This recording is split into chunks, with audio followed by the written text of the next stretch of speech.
Bismillahirrahmanirrahim. Assalamualaikum warahmatullahi wabarakatuh.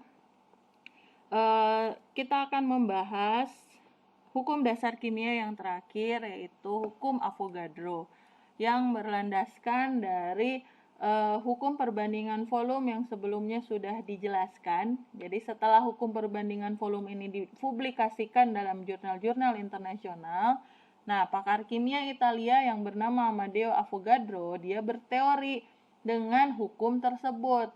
Nah, akhirnya Avogadro ini mengajukan suatu hipotesis sebagai berikut. Nah, hipotesis yang diajukan, yang disampaikan oleh Avogadro adalah pada suhu dan tekanan yang sama, ya, jadi sama ya kondisinya, yaitu pada suhu dan tekanan yang sama. Gas-gas yang volumenya sama mengandung jumlah molekul yang sama. Artinya kita punya satu persamaan lagi di mana ya gas yang volumenya sama, jadi perbandingan volume sama dengan perbandingan jumlah molekul. Jumlah molekul di sini bisa juga kita sebut sebagai jumlah partikel atau saya singkat menjadi JP, ya, jumlah partikel. Dan ingat ya, di pembahasan sebelumnya partikel itu bisa berupa atom, bisa berupa molekul, bisa berupa ion, ya. Bisa juga berupa unsur atau senyawa. Konsep ini, ingat, sama seperti Gay-Lussac, hanya berlaku untuk zat yang berwujud gas, ya. Jadi perbandingan volume sama dengan perbandingan jumlah partikel atau JP. Kalau kita formulasikan, maka kita akan mendapatkan persamaan yang baru, yaitu volume A dibagi volume B akan sama dengan jumlah partikel A dibagi jumlah partikel B. Nah, sebelumnya kita punya persamaan ya di hukum Avogadro bahwa volume A per volume B itu sama dengan koefisien A per koefisien B. Sehingga kita bisa mendapatkan dengan persamaan yang sama ya, dengan persamaan ini maka kita bisa mendapatkan formulasi yang baru ya, bisa kita hubungkan bahwa ya, kesimpulannya di sini bahwa perbandingan jumlah partikel itu juga sama dengan perbandingan koefisien. Ingat, ini hanya berlaku untuk zat yang berwujud gas pada suhu dan tekanan yang sama. Ya. Oke, jadi kalau pada hukum Avogadro, pada hukum Gay-Lussac kita punya konsep perbandingan volume sama dengan perbandingan koefisien, maka pada hukum Avogadro kita punya konsep perbandingan jumlah partikel sama dengan perbandingan koefisien, atau perbandingan volume, perbandingan jumlah partikel sama dengan perbandingan volume, ya. Nah, kalau misalnya kita bicara koefisien, berarti nanti kita akan bertemu dengan persamaan reaksi yang setara. Jadi ingat ya, dalam mengerjakan soal-soal tentang hukum Gay-Lussac, hukum Avogadro, maka persamaan reaksinya itu harus setara. Kita lihat contoh soal. Pada suhu dan tekanan tertentu, gas N2 direaksikan dengan gas H2 menjadi gas NH3. Jadi kita harus nulis dulu nih reaksinya. N2 bereaksi dengan H2 menjadi NH3. Ya, ini semuanya gas. Gas, gas, dan gas. Oke.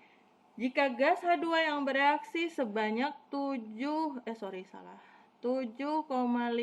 kali 10 pangkat 23 molekul, pertanyaannya, berapakah jumlah molekul NH3? Ya, kita mau nyari jumlah molekul dari NH3. Berapa? Ya. Nah, di sini diketahui reaksinya itu N2 tambah H2 menjadi NH3.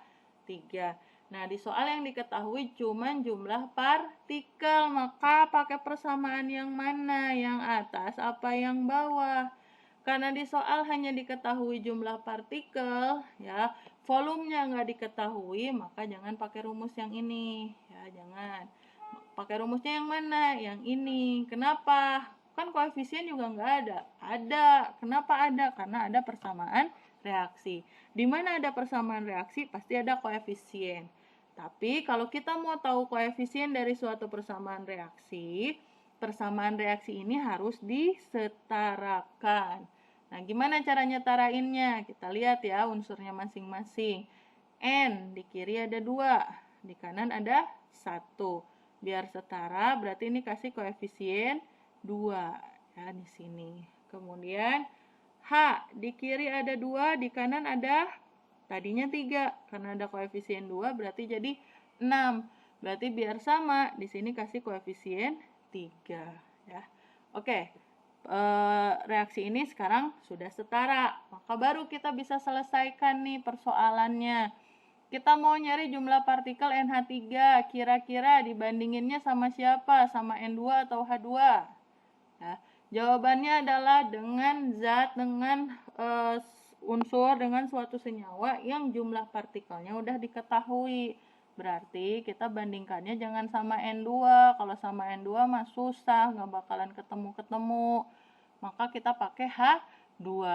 Jadi perbandingan jumlah partikel NH3 dibagi H2 ini akan sama dengan koefisien NH3 dibagi koefisien H2.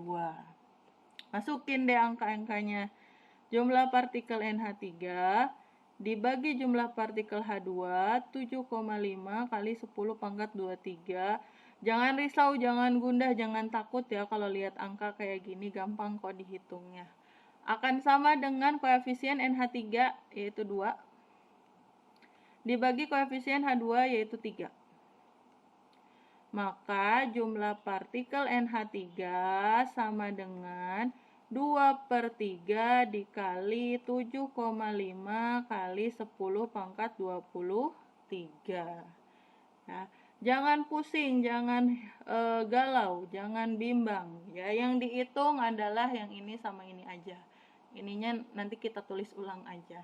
2 kali 7,5, 15. 15 dibagi 3. 15 bagi 3 itu 5. Maka jumlah partikel dari NH3 adalah 5 kali 10 pangkat 23 molekul. Ya, jawabannya seperti ini. Dengan cara yang sama, kita pun bisa mencari berapa jumlah partikel dari N2. Oke, baik. Demikian penjelasan saya tentang hukum Avogadro. Mudah-mudahan bisa kalian pahami. Kalau ada pertanyaan, silahkan sampaikan di kolom komentar. Kritik, saran yang membangun, silahkan kalian sampaikan juga di kolom komentar. Terima kasih. Assalamualaikum warahmatullahi wabarakatuh.